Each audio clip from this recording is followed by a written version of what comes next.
Welcome to the Rick Helps Real Estate Show with Pat, What's My Rate McMasters, and Jessica with the Gavi Homes and Investments. How are you two?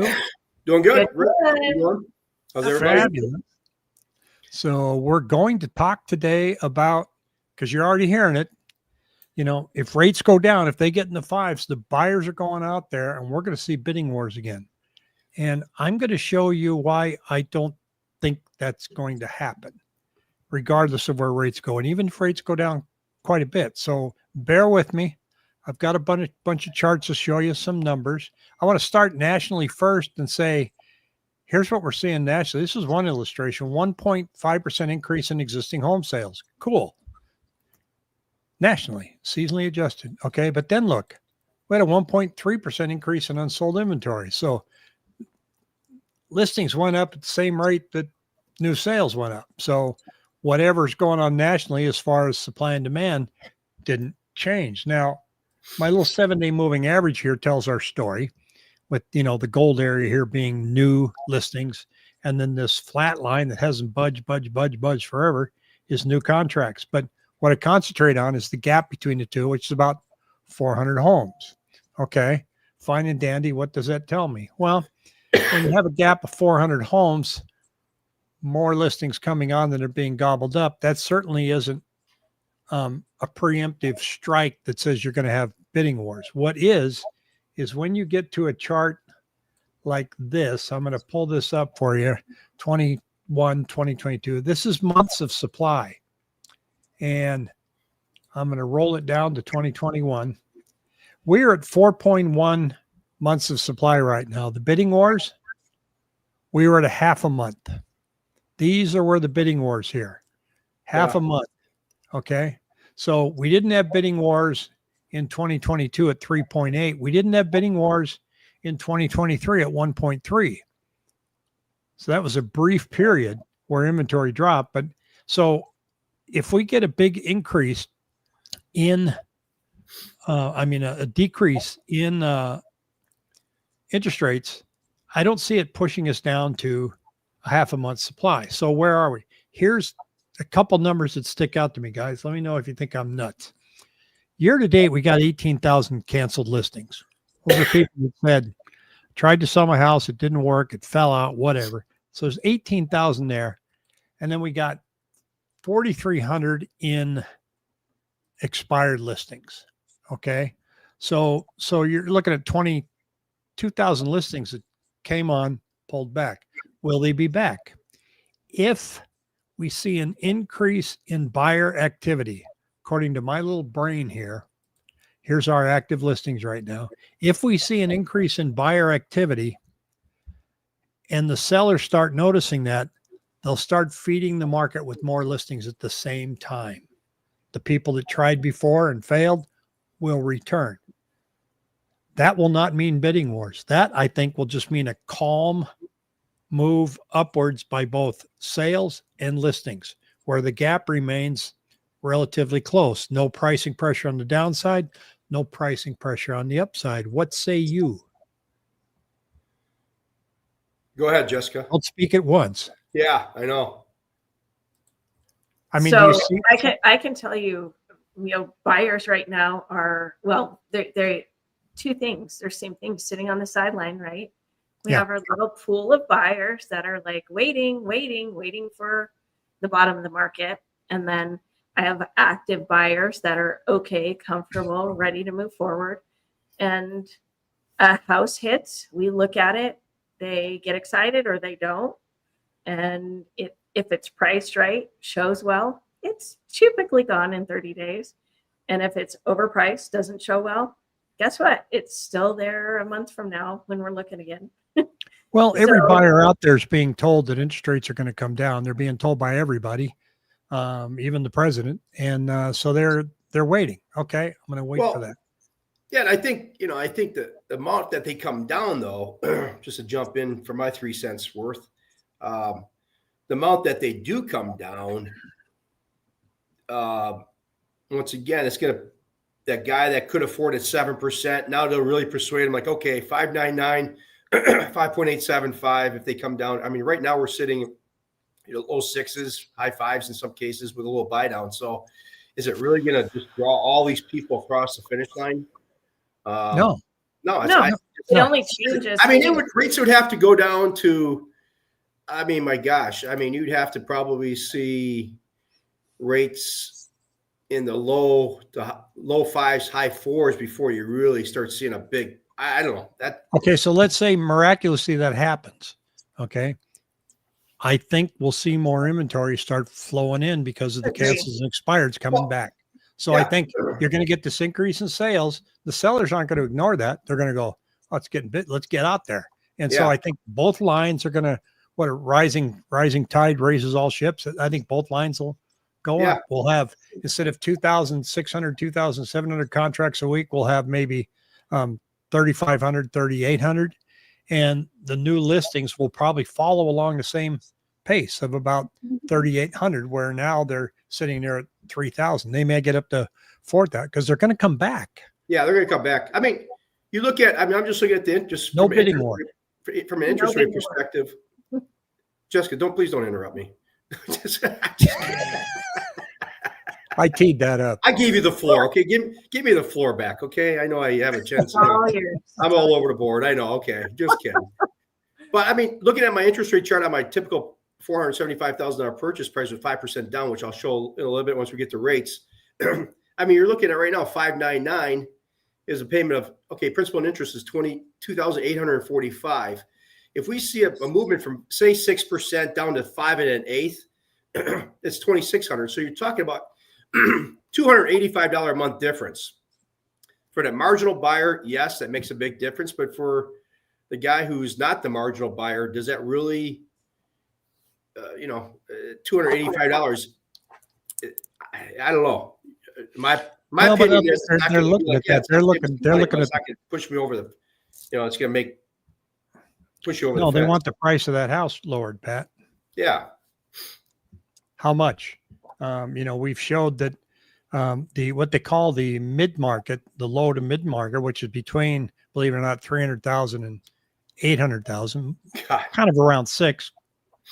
Price is down 15% from the 2022 peak. So is there more to squeeze out of that? Many people that view on YouTube say, absolutely, this is just beginning. You just wait. Here it comes. Well, or, hey, you guys that were telling us that it's all about supply and demand. Well, it's still about supply and demand. Yeah, it is. That never changes. We never will. It never will. And so that squeeze between the two, if both sales come up and both inventory come up at the same time, you're just not going to have people beating on your door wanting to get that house. So it'll be I think, a fairly comfortable market for both buyers and sellers. So there's no, I don't think there's a frenzy on the horizon if rates go down. And even had a comment today, you guys said rates are going to go down 4 to 6 times this year. And I said, I didn't. No, we never said that. we never said that. No. But I think too, maybe there's a little bit of psychology from the last several years. This is me spitballing off the top of my head, is that, that the buyer. I got to get you a cough drop. I know. I'm just getting over my damn cold. You're lucky I'm pushing through the Zoom call. But, I think, correct me if I'm wrong, but there's probably a little psychology bent up from the last couple of years that people from a couple of years ago saw the fear of missing out, how people rushed out. And they're like, hey, I'm not going to do that right now. Does that make any sense? I mean, I think people are learning from the psychology of the last several years of their, what happened, right now, obviously the middle to end of 2022, people that bought then, they're not probably sitting in the best position, would you say? I mean, but it's not the end of the earth. I mean, if you're upside down, that doesn't mean you have to move. I call it stock. Your stock is in your house. If you look at it from that perspective, if you hold on to your stock, eventually it's going to go back up. If you decide to liquidate your stock today and sell, then you're going to give up. If you got equity, you're giving a little. If you watch the charts and get daily, then you're going to not capitalize on the highest price that it has been, but hold on to it for a little bit longer. Well, it's not like people are down 20 or 30%. I mean, on their purchase price either. Now, if they bought, I've ran into that. Rick and I talked about that last weekend. There's multiple properties, Maricopa, Santan Valley, that buyers have bought in from 22, 21, 22, and they're selling at the same exact price or lower than the price that they bought it 2-3 years ago. So they're coming out of pocket, or they're having to dig into their down payment and what equity, if any equity, they're having to sell at the same price that those homes were bought 3 years ago. So what do we say? If you're going to live in it it's kind of like the federal or your tax. If you're going to live in it 2 out of the next 5 years, you get a tax break on it when you sell it. Live in it 2 out of 5 years, and you'll probably be okay. Yeah, people that are complaining that that their equity's gone down in 2 years, and after a frothy market, you're not doomed. I mean, you're okay. Just wait. It take you longer than you anticipated, but we're certainly not seeing the fallout that we did in a banking crisis. There's so much equity out there, and but I even read an article this morning talking about this here, saying no sign of economic rot in corporate earnings. In other words, things are getting really bad. Well, not according to corporate earnings. General Motors, Coca-Cola, their earnings have been good. And those are the large cap stocks. The other interesting article that I saw, and Jessica, I don't know if you've seen this, or Pat, the outrage escalates over Gilbert water bills. Have you heard about that out there? Yeah. You've talked about it multiple times. I didn't see that come out today, though. Well, for the last few months, Gilbert residents have been posting complaints to social media about their sharply soaring utility bills, some over a few $100s and some others in the thousands. Some citizens blame the faulty meters the town of Gilbert has installed for the issue, while others say that the town utility bill portal rollout was completely botched. And I saw an Instagram post where a lady that lived in Gilbert and said, "Hey, tell me, I'm on a 3/4 of an acre with some trees and a pool, and my water bill's $800 a month. What is yours?" And people in Chandler going, "I got the same thing. It's $150." But every person that weighed in on Gilbert, they're like $1,100 a month. I mean, it sounds to me, and I don't know, I didn't go to the city council meeting, like something went on with their meter reading. And the portal that they put in for people to look at doesn't even allow them to go back a couple of years and look at the history of their water bills.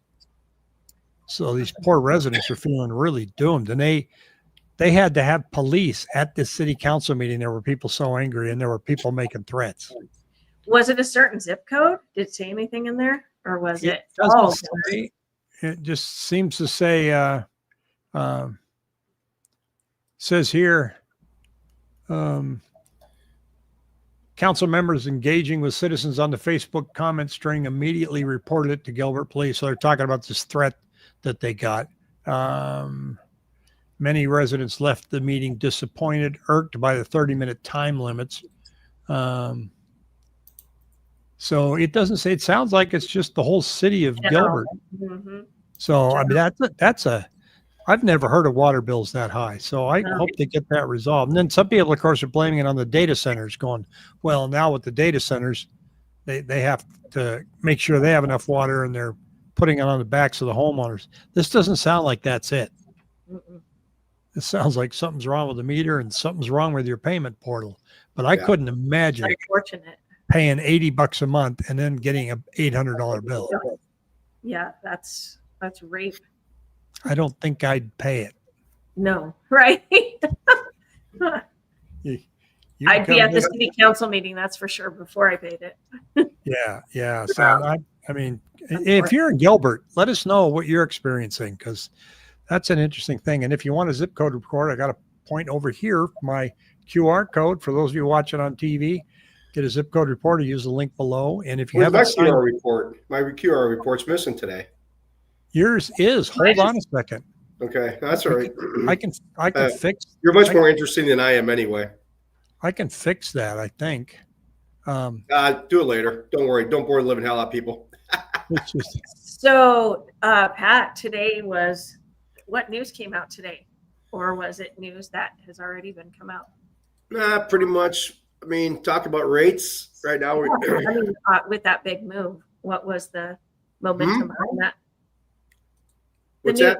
News all over the place. Everything's blowing up. There's news all over the place everywhere. Rick, you throw my screen up there. I mean, the bond was basically, bond market got hit a little bit today. I mean, everybody's getting probably a little nervous about the CPI numbers, coming out tomorrow. I mean, the things have been pretty calm the last couple of days. I mean, if you look at it, the last month, I mean, we've been relatively benign. This is the mortgage-backed 5% coupon. It's been fairly benign, but rate sheets are kind of holding steady. I mean, for like the last 3-4 days, we're not expecting much from, the inflation report comes out tomorrow, but it's going to be a little different because it's basically the first report since the government did its shutdown.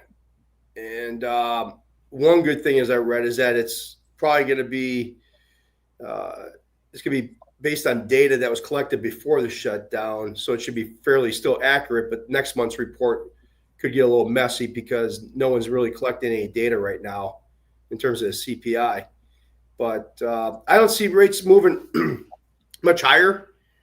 Right now we're sitting at, the 10-year bond, it's sitting at 4. We've been below 4 the last couple of days, 3.95. So it's been very quiet there. But I think that tomorrow's inflation data could shake things up tomorrow. And then we've got the Federal Reserve around the corner next week, next Tuesday and Wednesday. So we've been flirting with the high 5s, low 6s. Certainly I think once again, with the CPI numbers coming out, we're going to see some action, some activity. So people, I don't think, but we're still stuck in this range though. I don't think anything. Yeah, nothing's moving. So, but right now, I to go back to my regular, the Provident. I use Provident. Now this is the list of lenders. When somebody calls me up and says, "What's my rate?" You and I have talked about this, Rick. This is my list of lenders that I can look at. And everyone's got a little bit different twist. Sometimes they like this, some other lenders like that. It just depends. But I use Provident Funding for my example, $475,000 purchase. I've been using this for the last couple of years, 5% down. And as you can see, rates today with Provident were, 6.25. But then, I go back to this other lender. Let's see, Next Bank. Yeah, 6 1/8 was a cost of $948. So we're sitting 6 1/8, 6.25 range. Wouldn't take too much to get back in the high 5s with a little bit of cost. So once again, we're just stuck in this range. There's not that much data that's been coming out from the obviously the government. So the market's been pretty benign the last couple of weeks for the most part. Well, Jessica, you sent me a link this morning on one of the builders offering temporary buy downs and then settling at 3.99.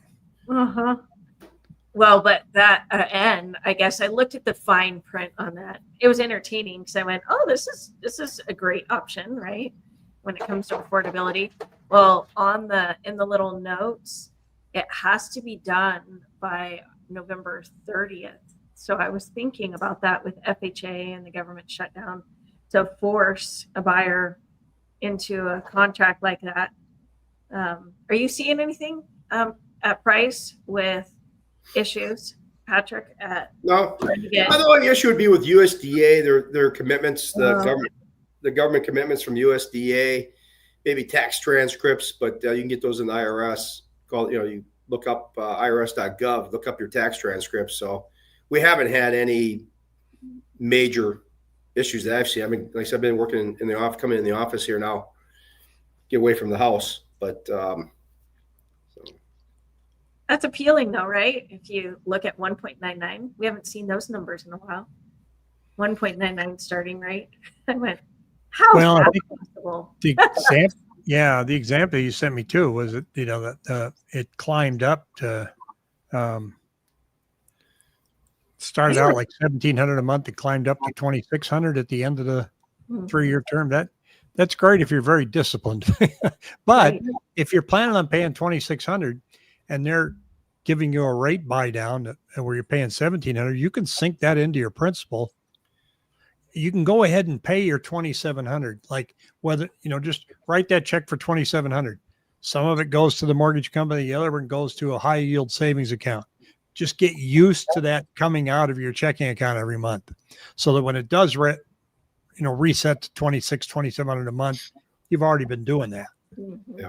So or use a difference to try to be disciplined and pay off a credit card, pay off some high credit cards. Yeah. So the downside of that is the prices of the homes are reflective of that. So they're not dropping their home prices. Their home prices are staying at the same that they were at the beginning of the year. They're offering incentives, and you're eating into your own equity, I guess, to do that. Sounds good. Well, we'll see what happens after the CPI tomorrow. That's really one of the only government numbers that we got coming out, the jobs data. Who knows? Who knows when this party's going to end? At least they're not roping off state park or, national park like they did last time and putting guards next to the monuments. So they're handling a little bit better this time. But so I will see you guys on here next week. Until then, have a fabulous weekend, huh? All right. Take care of everybody. Thanks, guys. See ya.